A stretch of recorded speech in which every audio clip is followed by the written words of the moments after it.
Hello everyone, educate Bharat में आप सभी का स्वागत है। आज है 19 दिसंबर और आज हम देखते हैं हमारे इंडियन एक्सप्रेस में कौन कौन से न्यूज़ आर्टिकल्स हैं जो हमारे एग्जाम के लिए इम्पोर्टेंट हो सकते हैं। Let's start. सो ये हमारा फर्स्ट पेज है। On the first page there is one article about suspension of MPs. तो अभी हम इस आर्टिकल को रहने देते हैं। आगे एक आर्टिकल आएगा जिसमें हम इसके टेक्निकलिटीज को देखेंगे। उसमें हमारे लिए कुछ इंपॉर्टेंट पॉइंट्स हो सकते हैं, so just leave that. There is another article, Telecom Bill Paves. Let me select the pen. Yeah.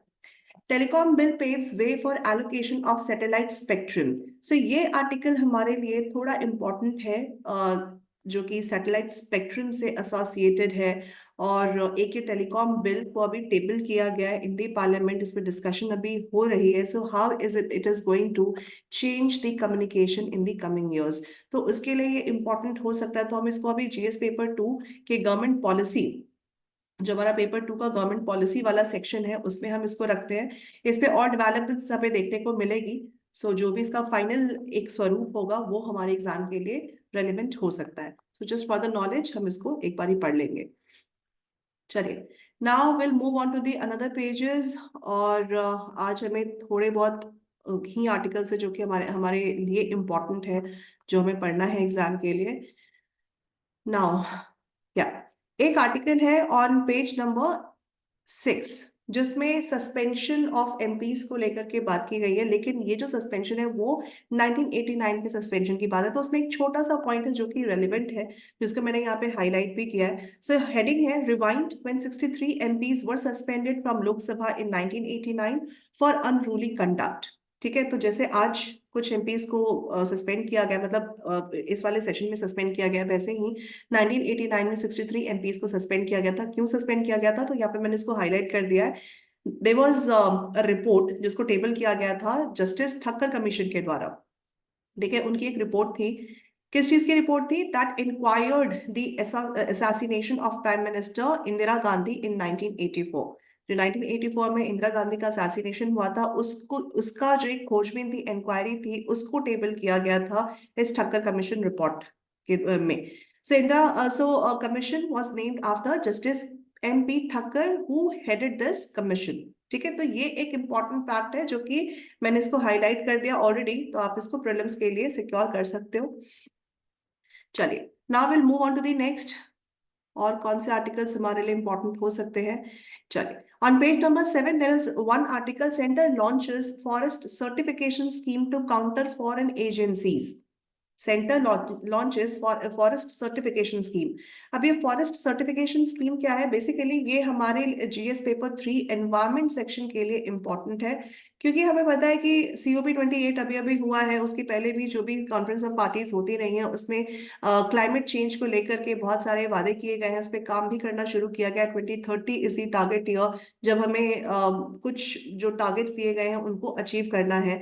तो यहाँ पर ये जो फॉरेस्ट सर्टिफिकेशन है ये बूस्टअप करेगा फॉरेस्टेशन को, अफॉरेस्टेशन को। ठीक है, सस्टेनेबल प्रैक्टिस जो कि फॉरेस्ट मैनेजमेंट और उसके प्रोडक्ट्स को मैनेज करने के लिए बनाए जाएंगे, दैट हैज बीन हाईलाइटेड और दैट हैज बीन वर्कड और that has to work in this forest certification scheme. ठीक है, यहाँ पे मैंने एक और पॉइंट हाईलाइट किया। जब ग्लासगो क्लाइमेट चेंज कॉन्फ्रेंस हुआ था इन 2021, तो तकरीबन 100 कंट्रीज उसका हिस्सा बनी थी। उन लोगों ने प्लेज किया कि वो क्या करेंगे, हॉल्ट करेंगे, रिवर्स करेंगे डिफॉरेस्टेशन बाय 2030। और उसके लिए क्या करना पड़ेगा? ऑब्वियसली पेड़ ज्यादा लगाने पड़ेंगे, ग्रीनरी को बढ़ाना पड़ेगा। So this is now going to be done in this forest certification scheme. तो ये हमारे लिए इंपॉर्टेंट हो सकता है। इसको आप प्रीलिम्स के लिए भी रख सकते हो, जीएस पेपर 3 एनवायरमेंट के लिए भी इसको सिक्योर कर सकते हो।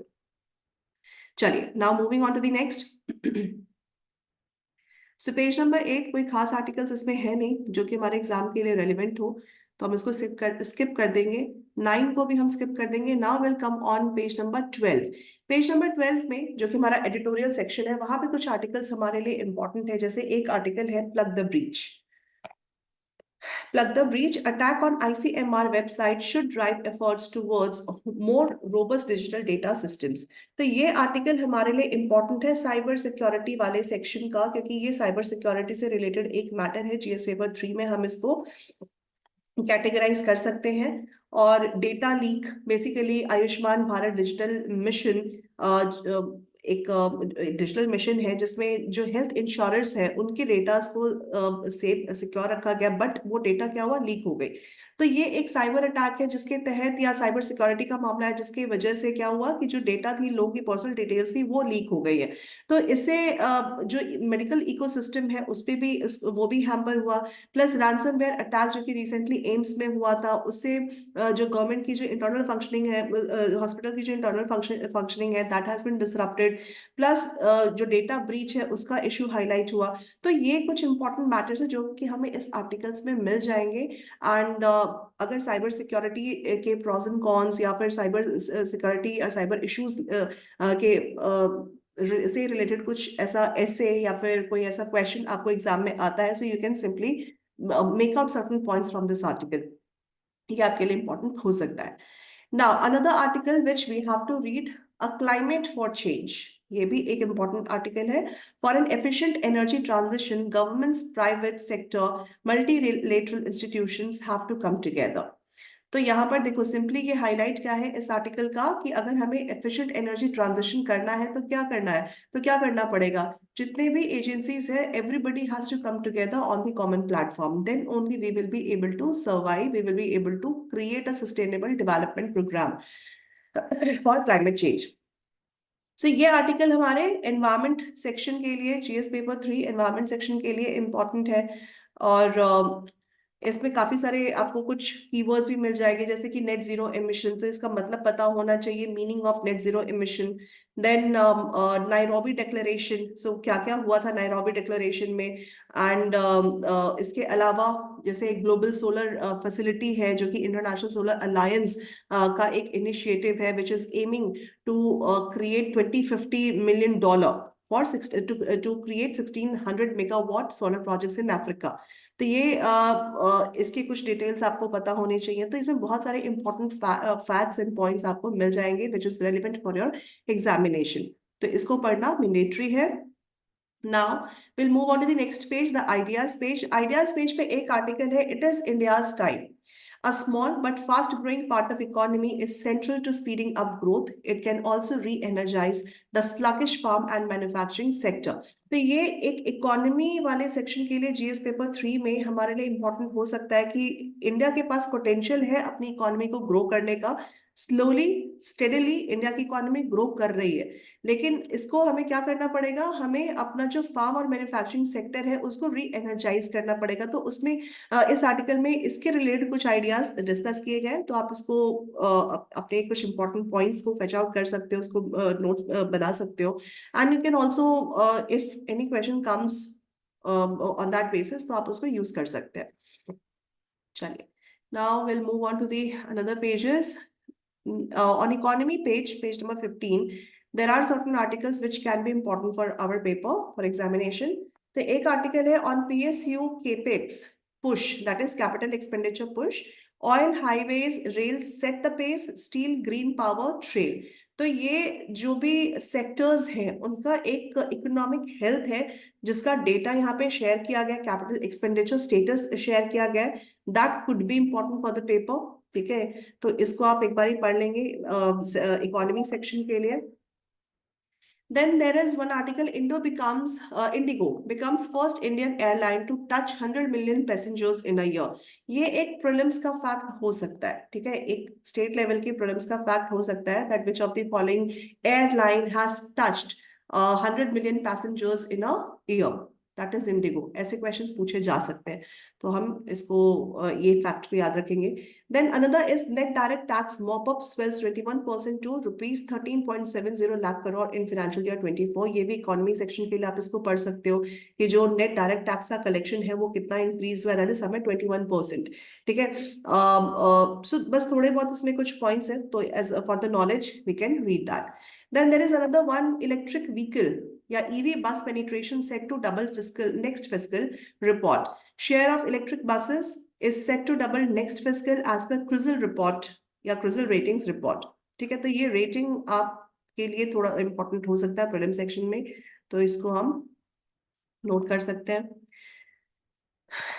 Alright, now Yeah, there is another article, Global Transitions Working in India's Favor, Inclusive Growth is Challenged. So inclusive growth हमारे जीएस पेपर 3 का हिस्सा है, तो इसमें inclusive growth कैसे चैलेंज हो सकता है, जो कि टाटा सन्स के चेयरमैन द्वारा ये बोला गया है।